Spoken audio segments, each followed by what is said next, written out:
Well, how's it going, guys? Back in the garage today, and appreciate everybody talking about the welder situation. It crapped out on us yesterday, and a lot of people asked what was wrong with it. Basically, the wire feed was sticking on it, and if you hear the last part of him welding, you hear that it's on still and it's making the noise, and it was just shooting the wire out.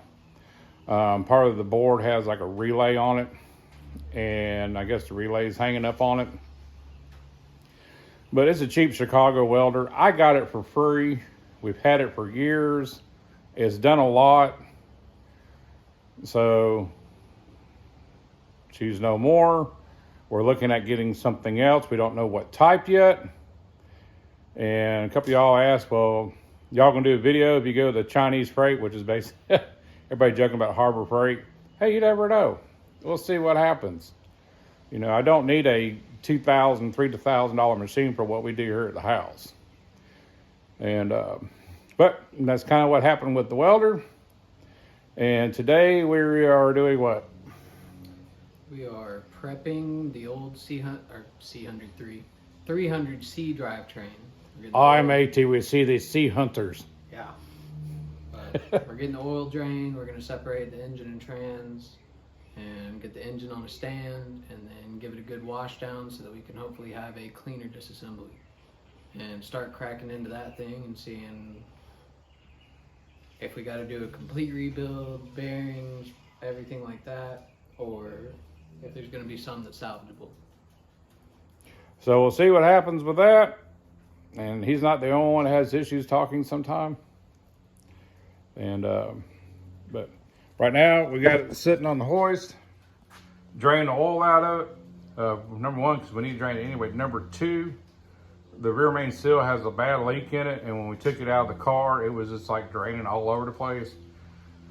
So instead of making a mess at the shop on the floor, we're draining it now, try to get as much out as we can. And like Ethan said, we'll get it up in the air, get the torque converter broke loose, set it back on the ground, and pull the transmission.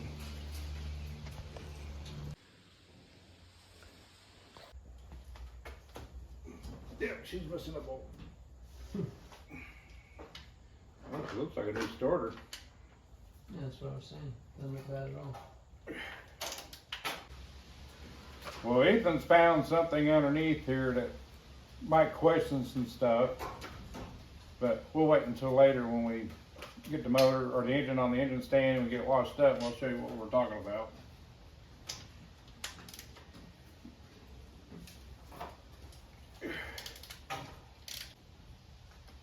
Well, it looks like we got a couple of new parts on this thing. Water pump looks new. Starter definitely looks new. So that'll save us a little bit.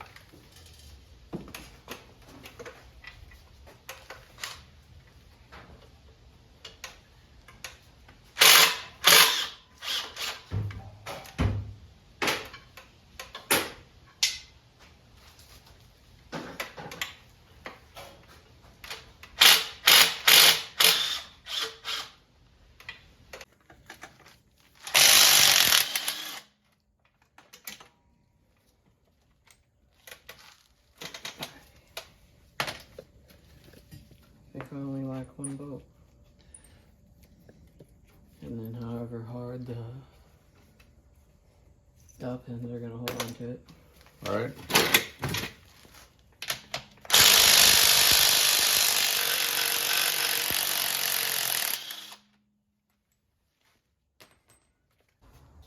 Good.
All right, as you can see, we got the engine outside in the driveway on the engine stand.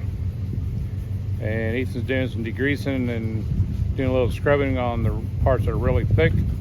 Once we get all that done, get it saturated, we're going to start spraying it off. Get as clean as possible.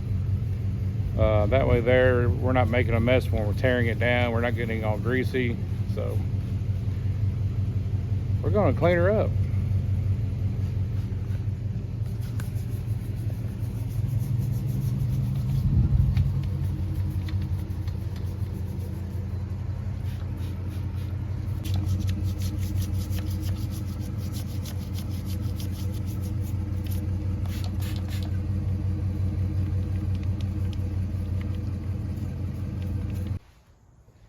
All right, we got the engine back here in the garage. We cleaned off what we can clean off. It's a lot better than what it was. So now let's start tearing this thing apart. Now there were some issues with this engine when we got the car. One was a rod knock. So we're going to check the crank out and see how bad that is. Most likely we're going to get a new crank for it, but I want to see what else is going on because, like I said, it was running rough. So we're going to tear down into it and look at the ugly and see what all we're going to do.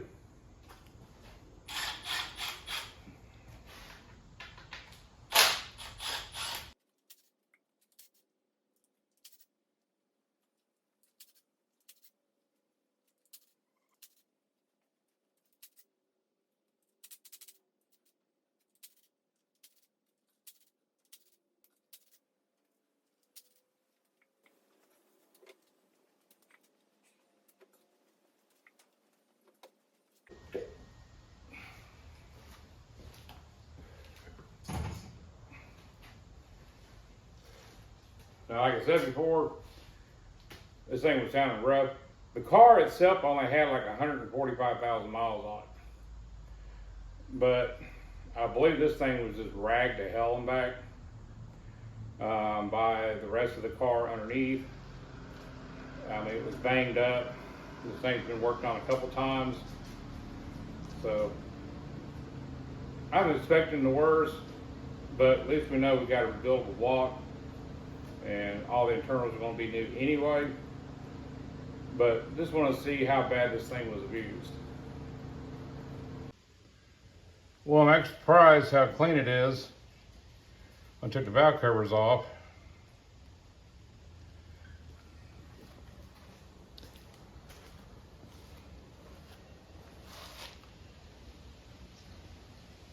That means it's not going to take a whole lot to get these all cleaned up. That's a good thing.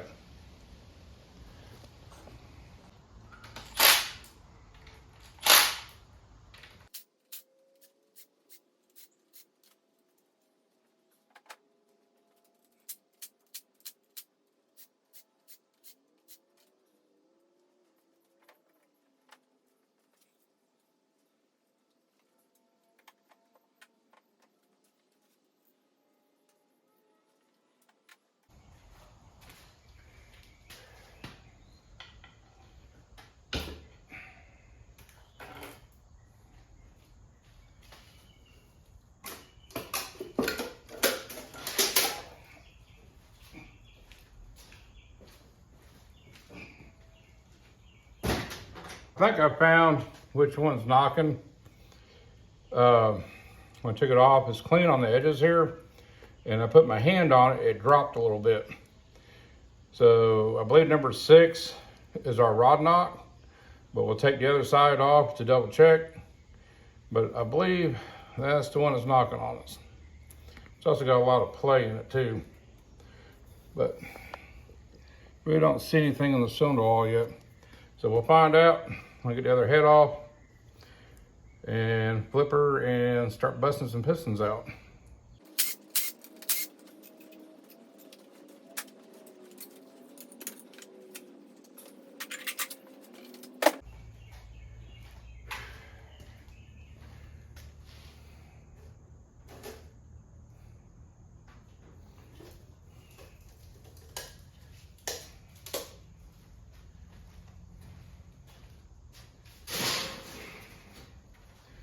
All right, this side doesn't look bad.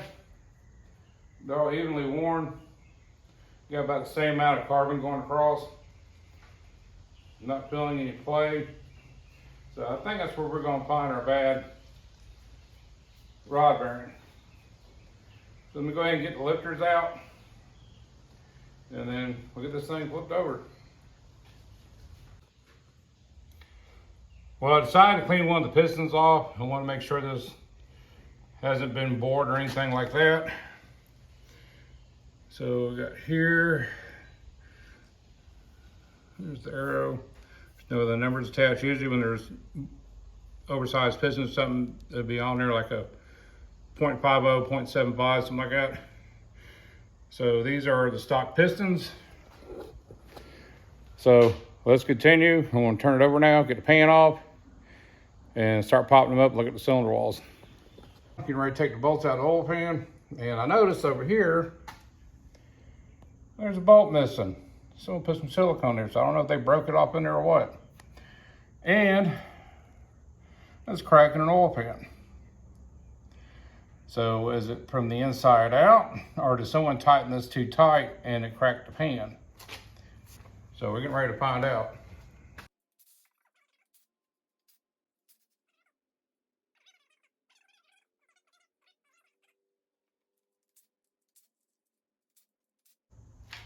And I go over here, and there's another bolt that's broke and another crack. So I wanted to say someone put this on way too tight. Here's silicone, there's a crack right there going that way. So yeah.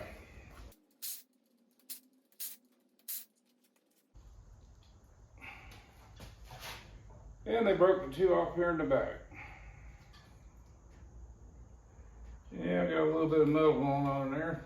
That's probably from that rod bearing.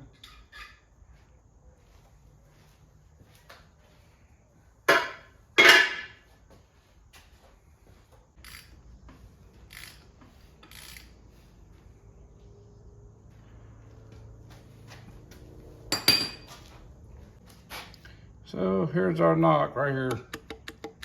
The rest of them are tight.